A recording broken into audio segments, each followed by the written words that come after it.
Оксана. Иә. Баршаларыңызға сәлем.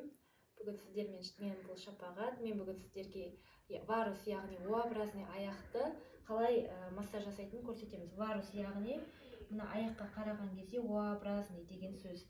Негізі көп балапандарда осы мына аяғын мына бөлігімен бірге болады.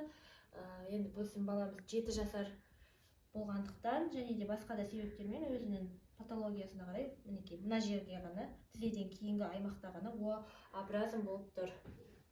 Жатамыз.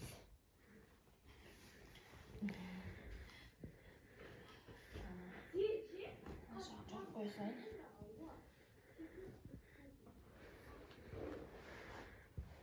Бұл негізі пайда болудың бірнеше түрлі себептері бар. Бұл патологияның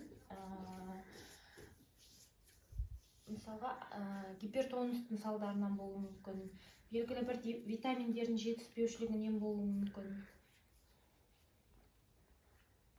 Сондай себептерден болуы мүмкін.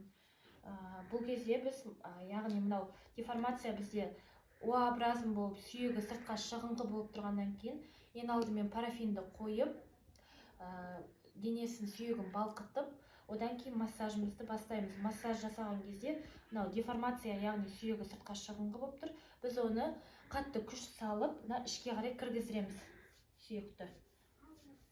Қатты күш салып, күшпен жасаймыз бұл массажды.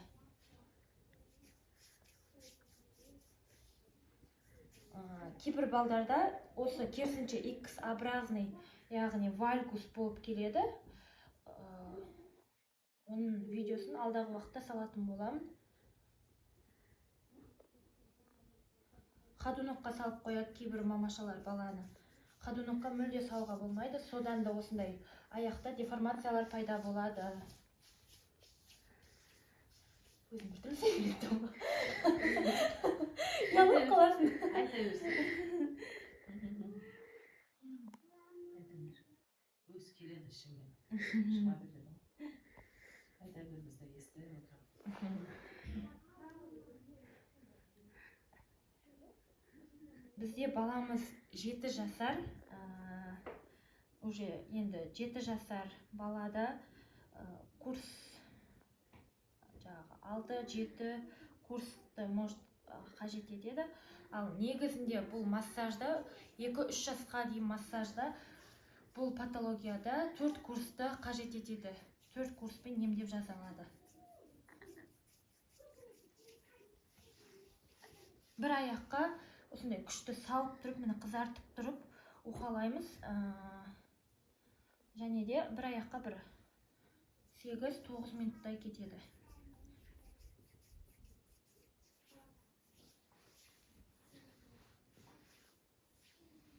Осындай элфкаларын жасаймыз массаждан кейін.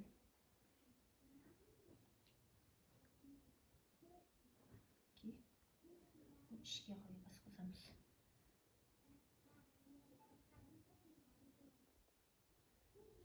Күш салып, аяқты түзу қоямыз ең алдымен. Түзу басуы керек. Және күш салып тұрып, аяқты түзу қалыпқа келтіріп уқалаймыз.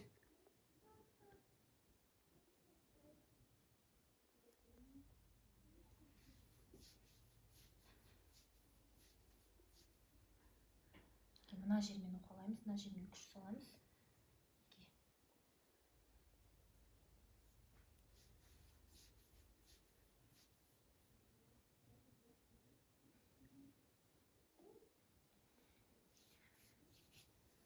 Егер де сіздердің балдарыңызда доктор гипертонус деп назначение беретін болса, міндетті түрде оны массаж алып кетіріңіздер.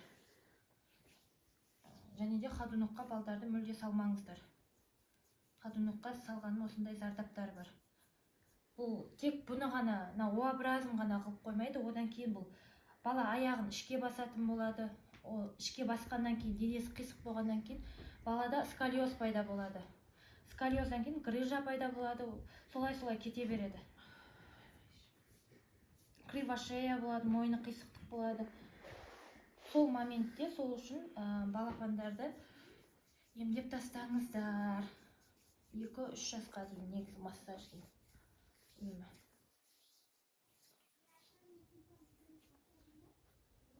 айтамын.